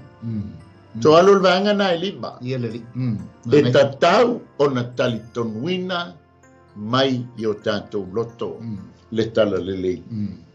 Te isau whasoa whamole so alo. Ia, via le tua. Manei, naua mona I whai, fo ina vaenga tāua, te le vaenga tāua, naua I whai lo lunga o le porkalama I pēr nei, e whai puna. Ia, a whai wa outou, pe a whai wa outou le tari fua. A ona malia le loto le tangata, pe ona I te whai lo ma whamanino vaengai. A ona malia le loto le tangata, e fia I le mela ua whalongo ai ma talia. Ia ona ia I loa le langona na ua talia I loa I lona loto, na le ngai oi whatasi lona le whatuatua le Whone taofi mai aile, awa e taofi mawaila na upu I tono le loto le tangata. E le Italia fuaina la e kolonito le upu. Le Italia fuaina ina ua malia o lato loto. Ile ta watu maritala yatu marfolatu pe apostolo Paulo me umalava tono kronito le u fa malia ina ile la tu falon pe fa tato a malia tato loto semea ya on tato dole o se falon tu de loto male ngai ya wa ta fia fala ali di fua wa la ngona fa ngai ti o ngona male manatu ma ia le upole atua ma ia ia fuafuaga fa'amoemoega i lenei afiati ma lenei aso e fa'apena fo'i Aleluia. ona talia ai e kolonito le upu o le atua ia e lea tuitele i talia fua na langa latou talia ona ua malie la latou fa'alogo i le fa'asoa atu ma le sosone atu o le apostolo e toe fa'amanatu fa'ailoa atu iā te latou ia Iesu ma le tala lelei na afio mai ai i le'i faigofie i le'i faigofie e mo ina faigofie lona auala na ui mai a o se upu i lona fa'atinoga e le'i faigofie la pe ona i le fa'amafa le iluga e ta'ua le fa'atelega le upu le a'amasau i ma le fa'a faigofie ai le'i fa'a i le'i fa'afaigofie le ua mai ma le fa'a e mamafa la le mea le mamafa le mea fai Iesu Aleluia. Mi hele ni tai mo le fa'asoa fa mai leo le Roma mo vai pasuma leon. Awa u tele mai le tala le leia te riso. Awa o le mana lava leo le atua e olai i la tau uma o e fa'atua tua. E mua la le iutaia. Pe a fai e talia e le iutaia Iesu ke riso e fai mona le i mona fa'aula. A toa male e leni e iei la o e ma. Pe ono fai atu le salamo le o le Roma le sifuru fai upe iwa ma le sifuru. A fai e te tau tino i lo ngutu i le ali o Iesu. Ma tali tonu i lo loto ua toe whaatuina mai o ia e le atua na ie uot. Pa mai le e whao la ina i le o e ma. Mai le ma nai o le tali tonu i le loto. Awa o le loto la e tali tonu ai. E o mai ai la le ami o tonu. Se o le tāua i o le tātou tali tonu. Talia o Iesu ke riso mai o tātou. Loto moni ma le wha mao. Awa nei whai o se wha taita inga ni pauali me o te fiali e tonu. So e isa o mea o ngā le ai. Moni la. O le loto e tali tonu e o mai ai le ami o tonu. O le ngutu le tau tino ai. Le whai mai tau fi maula le tātou tau tino. Ea e o mai ai le ola. Whai mai leo le Ioane le tolu whai upo e sifuru ma le ono e ola. Lua se furu le la tango e whai taua. A wā whapea lava o nā lo wha mai o le atua i le lalolangi wa ia au mai ai lo nā tali e tō tasi. Ina ia le whano se tasi e whaatua tua ia te ia. A ia maua ia le ola e wha amabau. A wā ele au ina mai e le atua lo nā tali i le lalolangi ina ia wha sala i lalolangi. A ia wha ola ina le lalolangi ia te ia. O le whaatua tua ia te ia. E le whaasalaina o ia. A au le e le whaatuatua ia. Whaatuatua. Ua nofo sala nei lava o ia. A wā e le i whaatuatua lava ia i le ingoa. O le atali e tō tasi o le atua. O le nei. O le whaasala fo i le nei ina ua o mai le malamalama i le lalolangi. A o tangata. E sili lo lātou manao i le pō yuli. I lo la tau manao i le malamalama. A wā e le anga a la tau wā mio. A wā o i la tau uma o e whai me le anga. E ino i la tau i le malamalama. E le mai, e le o mai foi i le malamalama. E le o mai foi i le malamalama. Ne i wha lia la tau wā mio. Amen. O le tāua la, o le tātou talitonu, mai o tātou loto. E tā wāmi o tonu inai oe. E tā wāmi o tonu inai foia.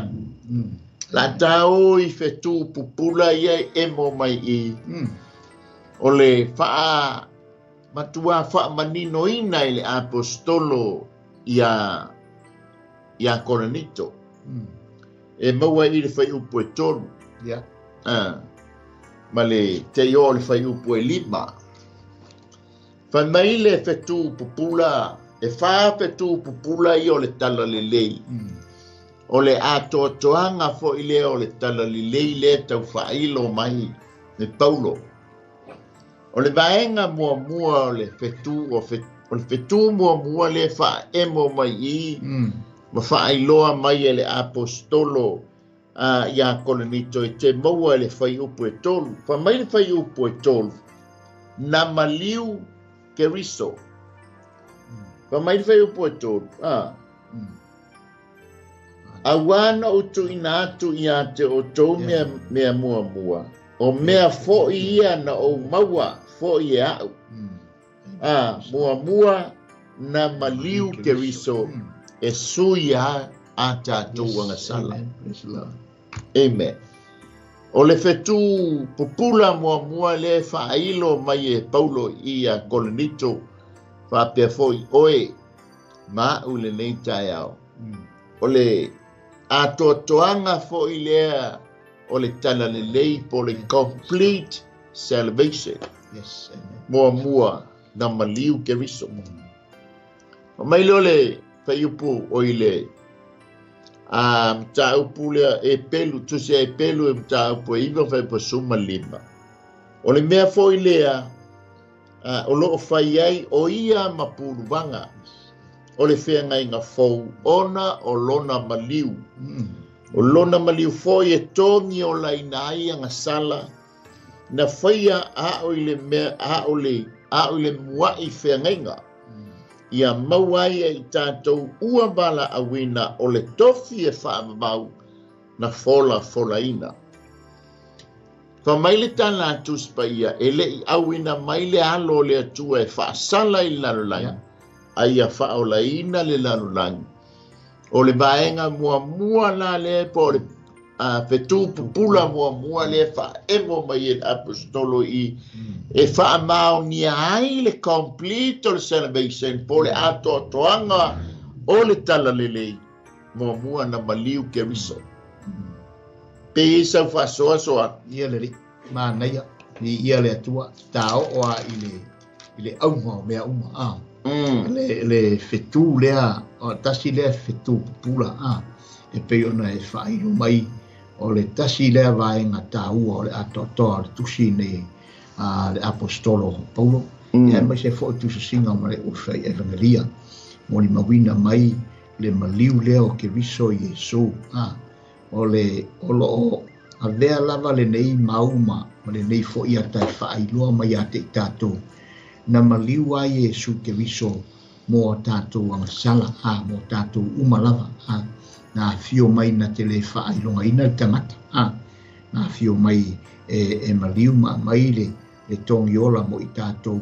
Wha mai o le sui o a tātou anga sala. Tā lofa ia Yesu. I le i anga sala. I le tau salaina ia o ia o le alo o le atua. Ai le o tau salaina. Wa winga whaatasi ma i tātou o tangata anga sala. Mo saule pa ia na te whaatotoina. Ma whaamamaina le tangata le pa ia. Lea whaatatu te whaapitai ai i le tongi ola lea, e pei ona tā iai le i le whaswhaitau ma tā ua lea o le emu mai o le pupula mai o le marosi lea. O tātou ilo ai, na maliu ai Yesu mo i tātou umai le o nao se tangata lotu po se tangata talitonu ia Yesu. Ai mo tangata malava le lalolangi, e le i maliu ai Yesu whaapea whaapito lona fio mai le lalolangi le nei. E maliu ona se totas na maliu Yesu ma fio mai maliu mo tangata o le lalolangi ma fio ma tangata e le whapeana wai pe manatu folo la apostolo lui foina na io la to manatu tulanga pe la to va ma Samaria whapito i la to manatu io mai fo lo so fai a Yesu on so ia to lu fai Yesu ma to le falongo te al vanga la un tato via Samaria se ala ta matu te ui tuai mai e fa mai le mana onga la bolia ya e se tau na e te leisu fa pa ui fose a fi mai la te ona po e ria ya fa ti Yesu e se alo manatu mo le fina ngalo le tua mai o te le sau fo i pela na sau no o te le sau ne e fano le la langi a fanina ia fa ola ina le la langi le lo fala na Yesu na ina fio mai e whaamanino i le whaswaitau lea. Na maliu ke riso sui mo tātou tangata sala uma ina i le liu tangata sala. Ma ia maua le whaamanoa leo lai whaamang. E peo lau sa tuna ula. Aftai mo le whasoa. Ia manino sa moana ele i maliu fua le alo le atu. Amen. Praise the Lord. Na maliu ke riso ma taulia na pau le tangata. Whaasala le ele a fo ia.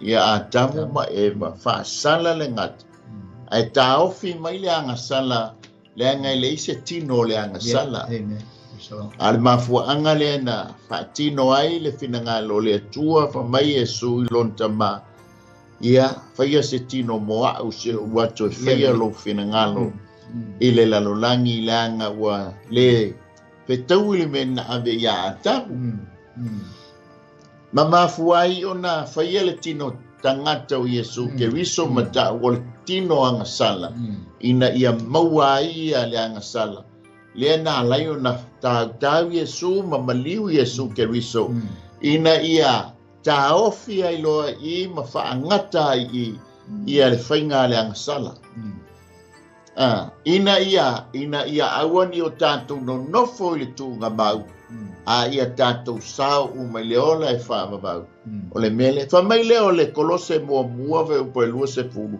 ina ia whaale leia e ia mea umalava i le toto lona sa taulo o mea i le lalolangi a toa ma mea o i le langi o lona toto le na whaamalingi ina ia mamai le lalolangi ai o le mele mai e faitalia o e petalia petele talia lona maliu a o le taimile nei o le ua fai Yesu ma pulubanga o oe ma e fautua i tama ona oe ma ua fai e fai le lenga oe ma sa leanga mai taimina ua pa uli tangata e te fai tau i o le Roma 5 fai upe ono se i o le fai upe sfulu e te fai tau i o le lua konito e fa fai upe sfulu ma le fa se i o le fai upe lua sfulu ma le tas e to e fa manino ai i a te oe e fai ngofie ai le i fa fai ngofie ina ona na maliu Yesu Keriso de ua e sapi ai i lana tala lelei ma lana whaalotanga ua fai ngofie ai i a te oe ma ona na maliu Yesu Keriso lua o le whetū pupula le emo mai i te maua le whai upo e wha. Pa mai le whai upo e wha. Na tānu mia foi o ia. Lona winga le ngata na maliu ai na tānu mia o ia. Le tātou te iloa ai. Pa mai Yesu tolu po tolu wao toi tū mai. Tolu wa aso te whai ai le manu lea. Ai feita ana so mai sala elu mai la tong fa longolong. La ngai fia tau sanga o whai le manu. Ai o lo tala no fa le nganga. I lo na tino e tanu mia.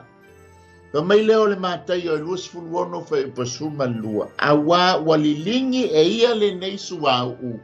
Manongi i lo tino e whai matai muanga o lo maliu. Pa mai leo le Ioannes fulma le lua. O na whapea mai leo Yesu Keriso tu pe ia ia te ia. Ua teu e ia le nei mea mo le aso o le tai muanga o lo tanunga. Roma e whaafa e upoe, Roma e ono ve upe wha. O le nei e tatanu whaatasi i tātou ma ia le papatisonga i lona maliu. Mal kolose le lua ve upe suma lua. Na tānu mia o tau whaatasi ma ia i le papatisonga. E tala noa fo i le tanunga o Yesu Keriso.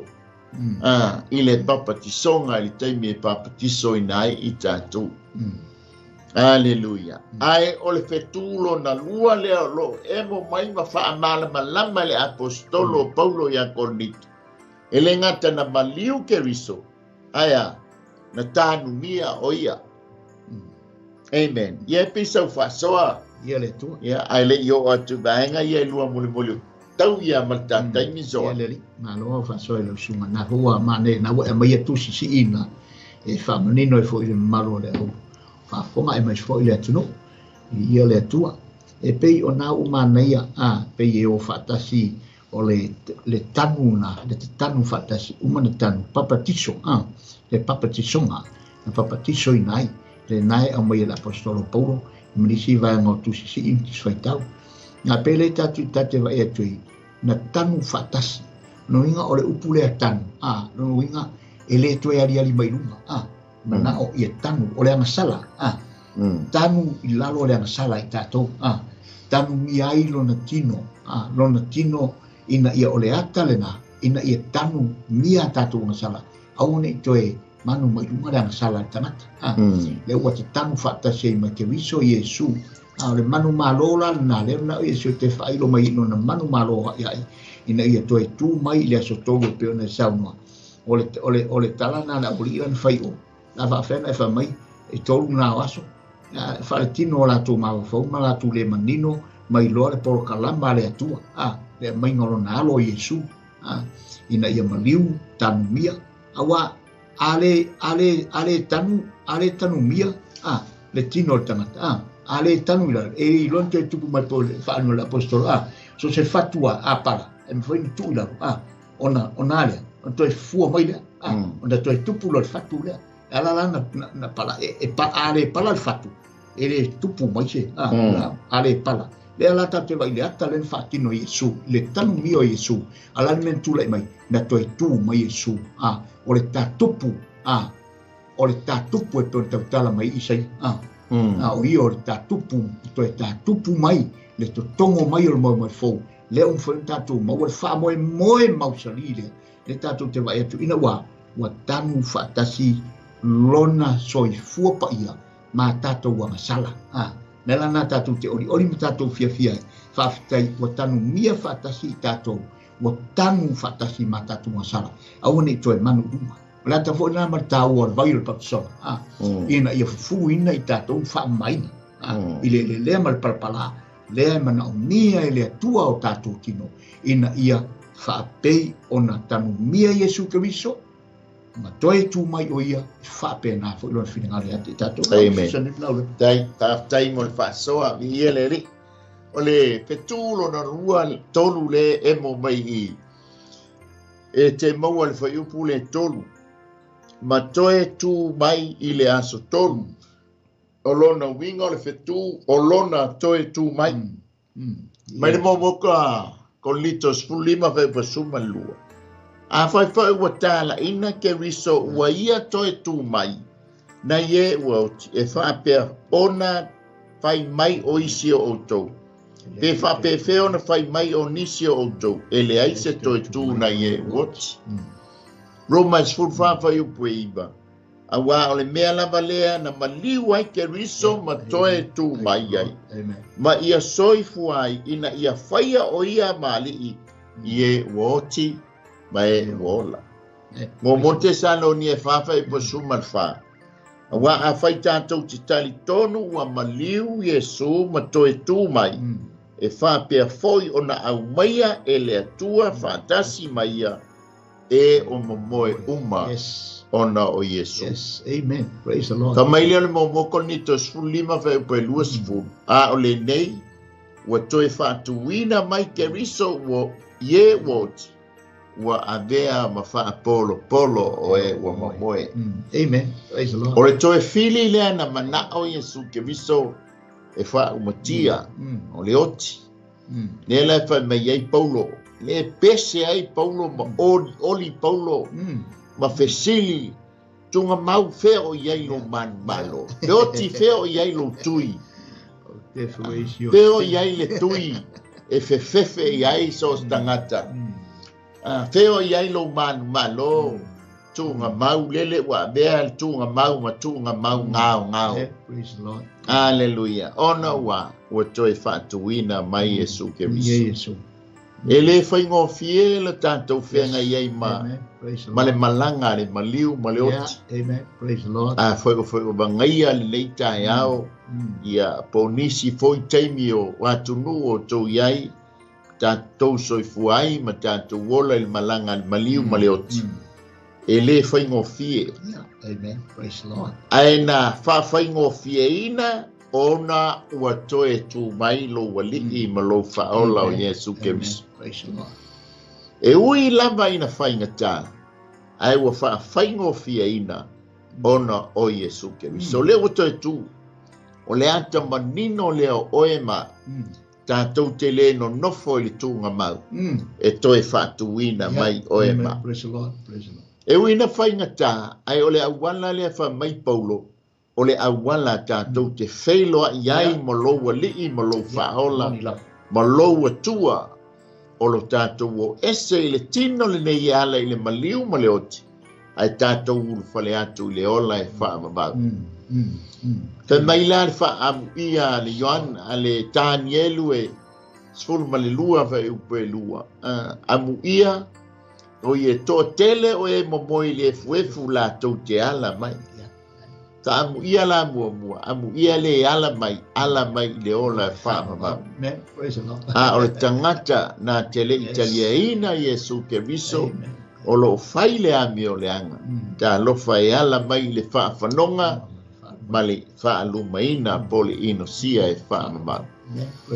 Ai ua tā pena e Iesu wa whaafai ngofia ina Iesu ona ua toe tū mai Iesu na ie woti. O le maenga muli e te maua i o i le whai upu e lima. Na iloa foi o ia e kefa. O na iloa lea e le toa se fulu ma le toa lua. O le tāua o le whaali mai o Keriso. Ina ua mamae le toi tu. Amen. O le tāua ia o le whaali mai o Iesu Keriso i le taimi na ua mamae le toi tu na avea ma wha malo si au i le au apostolo i taimi ua bebesi ma ua le mautonu le au apostolo. Wha mai Iesu. Tātou whailoa i oi Galileia. Ai feoso le au so o i le tuunga mau. Ese a mea na tala noa ia Iesu ai le imaliu. Ese le mea na oso ia ina ua maliu ma ua toe tu mai. Tala Iesu tātou whailoa i Galileia e mamao lunga i Galileia ma le ba Jerusalema i le mea lea na maliu ai Iesu Keriso. Ai na mana o Iesu Keriso ave ese mai se yo i lunga i Galileia. Ai peitai, ele i usta ia ele auso. E ui ala ina wha le tonu le auso. Ai o le alofa muti vale o le atua po Iesu Keriso. Na wha whailoa i ai ia le fefefe lea na nonofo ma le auso.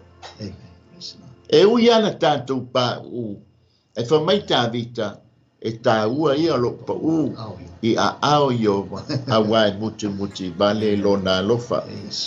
O mai le Ioane e lua sepulu maltas fa e pasu malfa. O lona whaali whaatolu mai lea o Iesu i ona so. Talu ona toe tu mai o ia na ie woti. O re porka lame foi lea lea tua. A tātou toe tu mai na ie woti. E iei le taimi tātou te whailoa iai. Ai tātou te le io e whailoa i mai Iesu ila. O lo au mai le talitonunga le au skola. I le wha se fulu le o aso. Na whaali mai ai Iesu Keriso i na toe tu mai. Te iloa i na ua whaali mai Iesu Keriso. Na toe talitonu ai toma. Ai na wha malu si ai pe telu mataulia e maliu Iesu Keriso. O lai tangi lotu ia petelu ina ua fa o le tala Iesu na fa ia te ia. A ele i vivini moa i lona vivini fa tonu au e fa fiti mai ia te au fa tonu. Amen. A ele i vivini moa au e fa fiti fa tonu mai ia te. Ai na ua toi tu mai Iesu Keriso. O le tangata moa muale la tapa ia Iesu.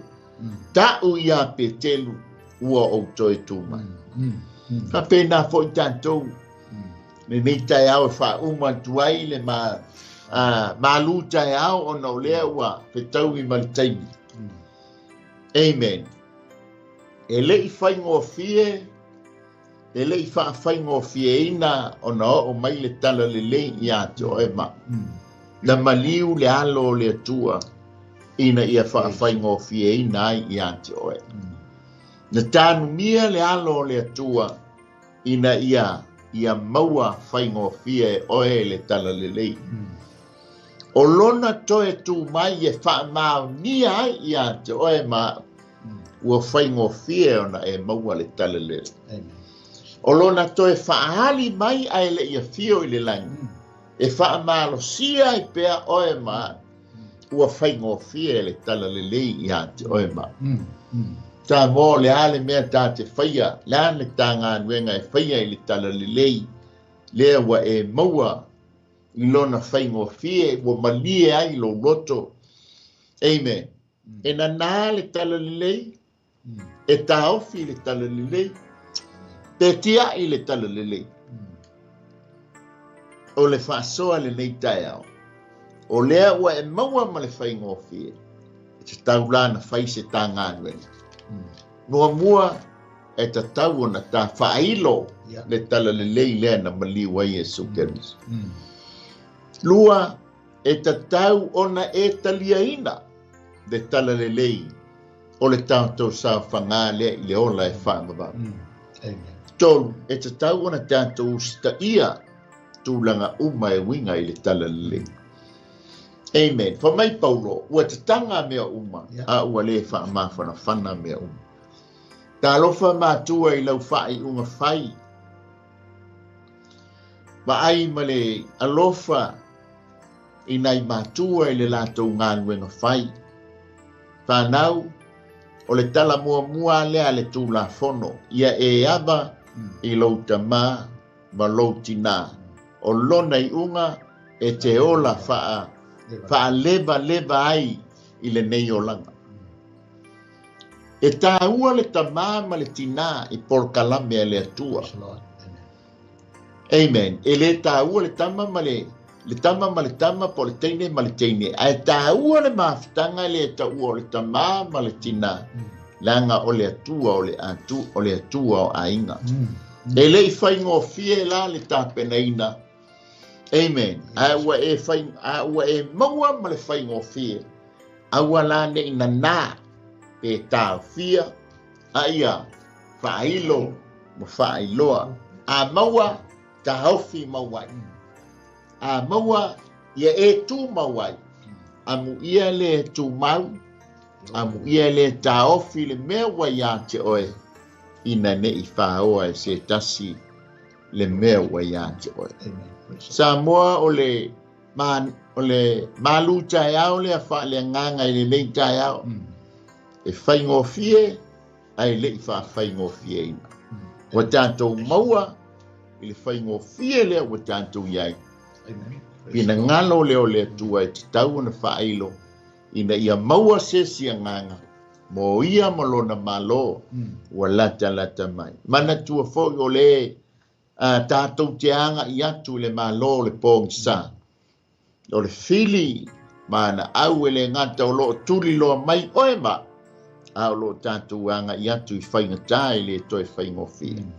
Ai talo i le atua, ina i afsoso ni mai i lau tau tulinga man ma ua foi tolo atu. Ina ia, tātou sao whanga atu le ola e whaamabau. Amen. Praise the Lord. So alo le a wha uma i le tā. Amen. Ona ua, tā fo i le tātou teimi e pātulanga ina ne i whaasala ina i tā ua. I ora tā. Alleluia. Ia au lau wha i wina le tātou maluta e au wha le nganga i se talo. Praise the Lord. Nganga pa iae wa umale ngā nuenga. O lo lava mana e mawhai o na ngalue ina i so se loto so se ngā. Yes, Lord. Amen. O le a fo i le teimi ma le a wanoa e mawai le nei wha au nanga. O e lava e ngalue ina o lātou whina ngalo maloto. Yes, Lord. Yes, O Lord. umalale ma ngā luenga e tu ina atu i atu oe ngā pa i ae wha mole mole. Ngā lue ina lava. Uma fo ina whaia le ma ngā luenga. A oe te wha ola ina le nganga, wha mani e ina le nganga. Yes, Lord. Ia awa lava oe Yesu Keriso ma la utala le le.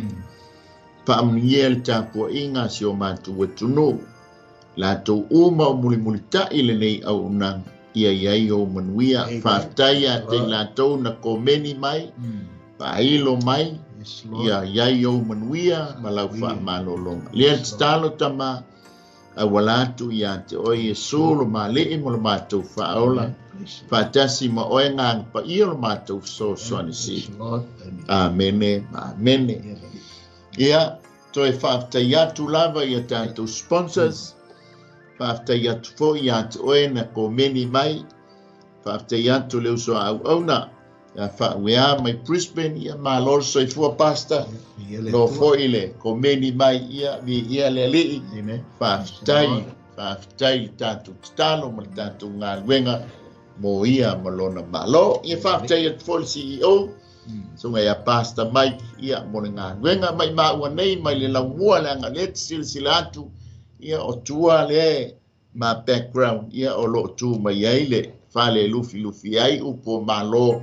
Ia po le laumua le o Wellington. Ia po le laumua o New Zealand po Aotearoa. Ia mate pato i puat. Manuia le gaso paftai.